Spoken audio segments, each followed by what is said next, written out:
Friend டேஸ்டியான mutton biryani தான் செய்யணும்.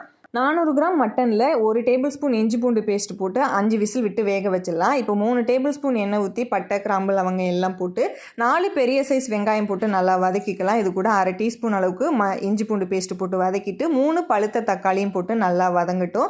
இது நல்லா வதங்கினது 2 டேபிள் ஸ்பூன் தயிர், இது கூட 1 கைப்பிடி அளவுக்கு புதினா கொத்தமல்லியும் சேர்த்து நல்லா வதக்கிக்கலாம். இது நல்லா வதங்கினது 3 பச்சை மிளகா, அரை டீஸ்பூன் அளவுக்கு தனி மிளகாய்த்தூள், 1 டேபிள் ஸ்பூன் அளவுக்கு கரம் மசாலா, கொஞ்சமாக மஞ்சள் தூள் போட்டுட்டு இப்போது மட்டன் வேக வச்ச தண்ணியும் ஊற்றி மட்டன் அது கூடவே உப்பு பாதி லெமன் ஜூஸும் போட்டு நல்லா கொதி வந்ததும் அரை மணி நேரம் பாஸ்மதி அரிசி ஊற வச்சுருந்தேன், அதையும் போட்டு நல்லா ரொம்ப கலந்துடாமல் லைட்டாக கலந்து விட்டுட்டு இப்போ அரிசியும் தண்ணியும் சமமாக வந்ததுக்கப்புறம் 20 நிமிஷம் சிம்மில் போட்டு தம் போட்டோம் அப்படின்னா சூப்பராக உதிரியாக சூப்பரான மட்டன் பிரியாணி ரெடி. கண்டிப்பாக ட்ரை பண்ணி பாருங்கள்.